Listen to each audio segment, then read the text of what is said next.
Muslimin rahimani wa rahimakumullah, bapak-bapak dan ibu-ibu jamaah salat Isya Masjid Baitur Rahman yang semoga senantiasa dirahmati oleh Allah Subhanahu wa taala.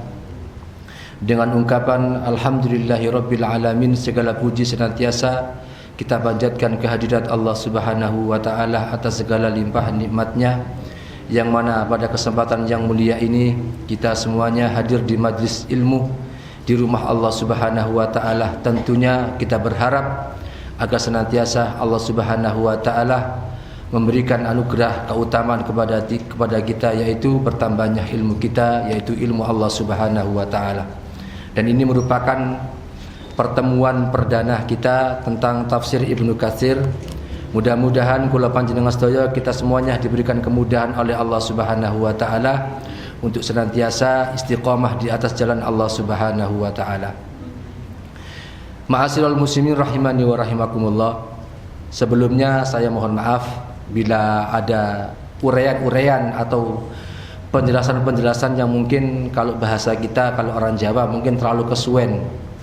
Karena saya metodenya, ma'asyiral muslimin, metode kajian saya, basicnya saya itu basic yang bisa dikatakan yang agak klasik. Jadi saya kalau membaca Al-Quran itu, ma'asyiral muslimin, kalau cara menerjemahkan itu harus dengan bahasa Jawa. Pada ngoten nggih, kalau bahasa kita itu mungkin bahasa kitab kuning. Kadang saya kesulitan langsung menerjemahkan, kesulitan. Jadi saya pakai metode ditarjem dengan lughat Jawa. Jadi mohon maaf, nanti ada terjemahannya. Biasanya seperti itu. Kita mulai, ma'asyiral muslimin, kitab Ibnu Katsir. Saya tidak membahas tentang profil Ibnu Katsir. Kalau jenengan mau lihat siapa beliau ini, Ibnu Katsir, jenengan bisa browsing di internet. Di antaranya muslim.org.id, itu ada tentang beliau siapa, Syekhul Islam Ibnu Qayyim Al-Jauziyah. Ini muridnya Syekhul Islam Ibnu Taimiyah. Beliau mengatakan tentang qala Syekhul Imam Al-Alim Al-Auhad Al-Hafidh Al-Mutqin. Berkata Syekhul Islam, makanya ada yang mengatakan Ibnu Qayyim itu termasuk Syekhul Islam, okay? Cuma dia itu memang spesialis ilmu tafsir. Beliau mengatakan, dan ini adalah merupakan ulama yang satu-satunya yang hafal, yang hafid dan mutqin. Beliau namanya Imaduddin Abul Fida Ismail bin Khatib bin Abi Hafsa Umar bin Katsir Asy-Syafi'i. Beliau ini termasuk bermadhab Imam Syafi'i rahimallahu ta'ala wa radhiyallahu anhu. Jadi nama beliau adalah Imaduddin Abul Fida Ismail bin Khatib Abi Hafs Umar bin Katsir. Alhamdulillahilladzi iftataha kitabahu bilhamdi. Segala puji bagi Allah Subhanahu wa taala yang telah membuka kitabnya dengan pujian-pujian. Sebagaimana Allah Subhanahu wa taala berfirman, alhamdulillahirabbil alamin, segala puji bagi Allah Tuhan semesta alam. Ar-Rahmanir Rahim, yang maha pengasih dan maha penyayang. Maliki yaumiddin, yang merajai pada hari kiamat kelak. Ini ma'asyiral muslimin, ini ada pelajaran yang sangat luar biasa, yaitu Al-Fatihah. Nanti pembahasan Al-Fatihah itu panjang sekali, ma'asyiral muslimin, berbagai macam pendapat. Boleh tidak baca sholat tapi nggak pakai Fatihah? Ada yang mengatakan boleh, tapi ini termasuk lemah. Banyak sekali tentang keutamaan Al-Fatihah. Kalau di dalam kitab fikih Asmaul Husna itu luar biasa, Pak. Kita mengutip tentang nama-nama Allah, mengutip tentang keutamaan Al-Fatihah, luar biasa. Ngapunten, mohon maaf, kita mungkin hari ini sholat, kita sudah beragama Islam mungkin mulai kecil. Orang tua kita Islam. Di antaranya keutamaan orang Islam ini, ma'asyiral muslimin, yaitu menegakkan sholat. Alhamdulillah sudah mulai menjamur, orang-orang sudah bisa kembali kepada rumah-rumah Allah Subhanahu wa taala. Al-Fatihah ini, ma'asyiral muslimin, orang kalau nggak baca Fatihah sholatnya nggak sah. Ada yang demikian. Ada yang mengatakan boleh, tapi jumhur ulama mengatakan harus pakai Al-Fatihah. Ngamuten, mohon maaf, mau ngomong berat saya karena takut minter ini. Jenengan selama ini, saya baru-baru ini Pak, mungkin belum 1 tahun tak praktekkan. Wallahu a'lam, luar biasa. Insya Allah jenengan nanti berbesmili. Selama ini kita mungkin sholat jamaah nggak apa-apa, nggak ikut imam. Tapi coba jenengan mencari waktu khusus untuk kepada Allah Subhanahu wa taala bertawajuh. Membaca Fatihah. Kita sudah banyak hafal Al-Fatihah tapi nggak tahu maknanya, nggak tahu artinya. Kan sangat kasihan kita nih. Apalagi kalau kita jadi makmum, Pak. Bisa meresapi nikmat. Awalnya sulit. Allahu Akbar. Dalam hati ucapan Allah Maha Besar. Alhamdulillahi Rabbil Alamin. Bersama dengan itu hati mengucapkan segala puji bagimu ya Allah. Ar-Rahmanir Rahim, yang Maha Pengasih dan Maha Penyayang. Maliki Yaumiddin, Engkaulah yang merajai ya Allah pada hari kiamat. Engkaulah pemilik hari kiamat. Iyyaka na'budu wa iyyaka nasta'in, hanya kepadamu kami menyembah dan memohon pertolongan ya Allah. Coba jenengan nanti pelan-pelan dipraktekkan. Ini pengalaman pribadi, ngapunten, pengalaman pribadi saya. Nangis Pak sampean nanti. Insyaallah nangis. Ihdinas siratal mustaqim, tunjukkan kami ya Allah ke jalan yang lurus. Sementara kita kan saat ini enggak Pak, ngapunten. Banyak kita Fatihah, Allahu Akbar, Alhamdulillahirabbil alamin, tapi hati kita keloyongan. Allahu Akbar, Alhamdulillahirabbil alamin, langsung wah, mari kita dari entong kupang nang jaran enak rek. Ar-Rahmanir Rahim, kuno saat ini gede-gede gitu. Sering kita seperti itu, Pak. Kita baca Fatihah, mulut kita Fatihah, tapi hati kita enggak Fatihah. Apalagi memang cepat maca niwa temenan wis. Kayak motor GP balapan sudah motor ya. Coba nih, kalau bisa waktunya bagaimana Pak? Oh, coba ngimami nggih. Kalau bisa ketika keadaan kita lagi sholat sunnah, pelan-pelan.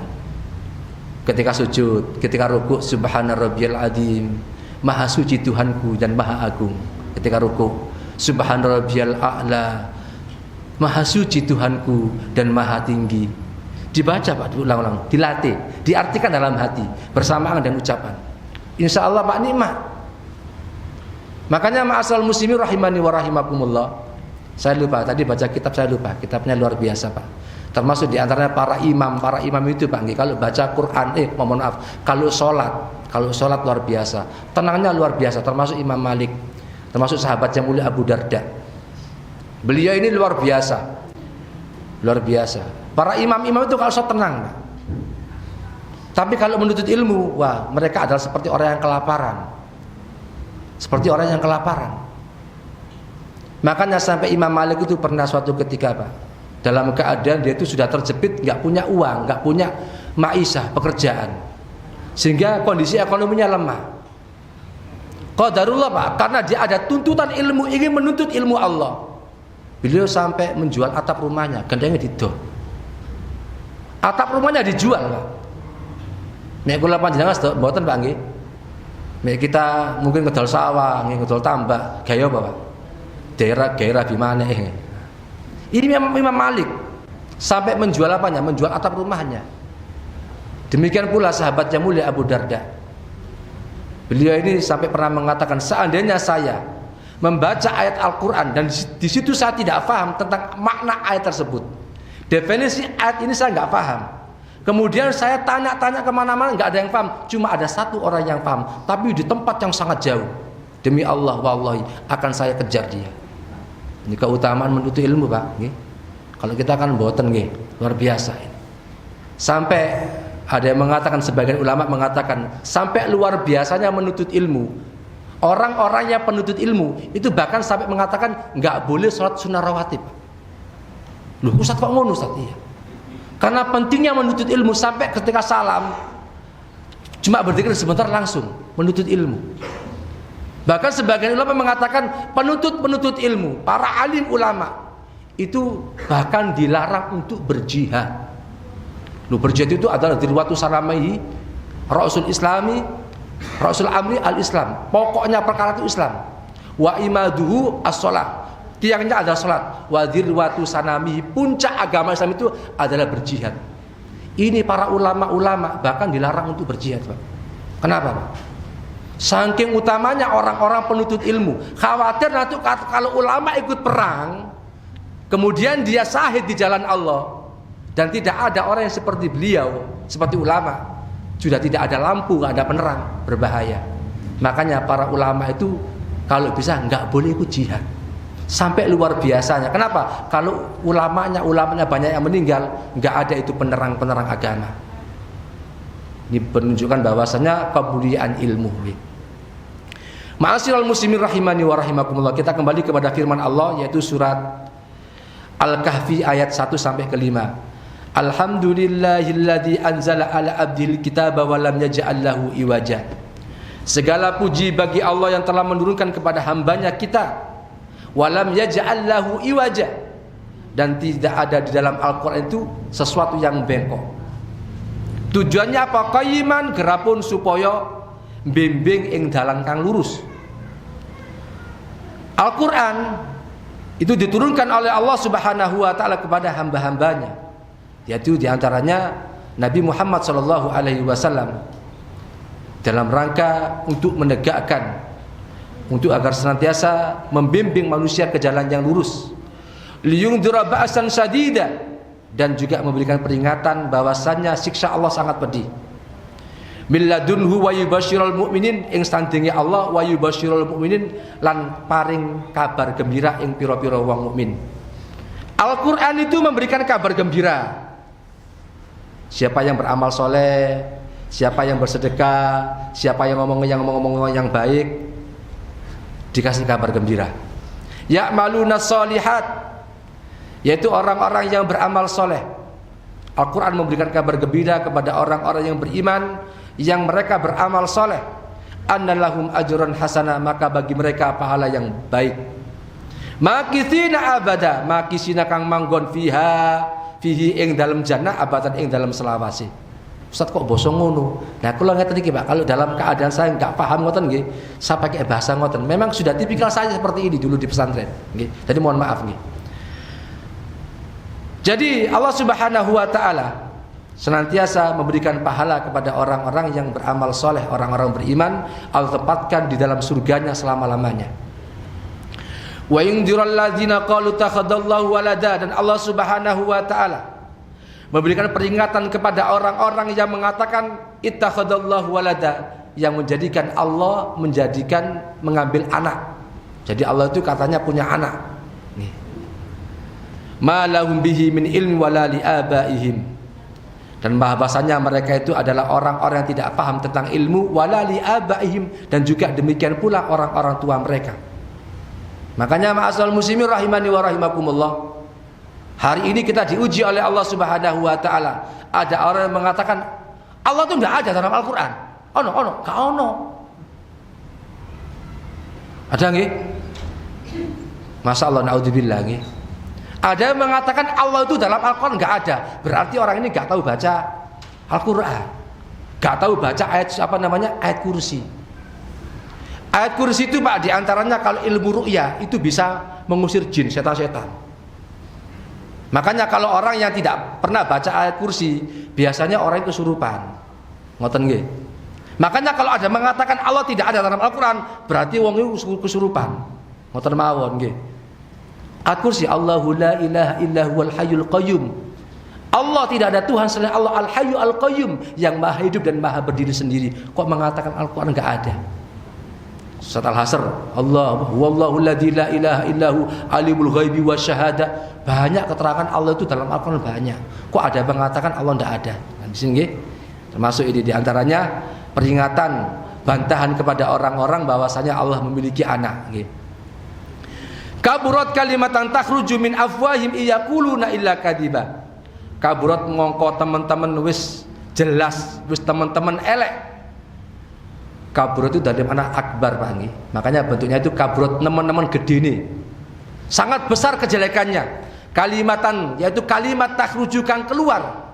Kalimatan takhruju kang metu min afwahim, saking pira-pira cangkeme orang-orang kafir. Iya kula ing becik ngendika sapa wong kafir illa kadiba, kejaba mujui. Sungguh dusta, sungguh jelek apa yang keluar dari mulut-mulut mereka. Mereka mengatakan kedustaan terhadap Allah Subhanahu wa taala. Makanya hati-hati Pak, kita meninggal itu di atas kalimat tauhid. Jangan minta sama Allah nggih.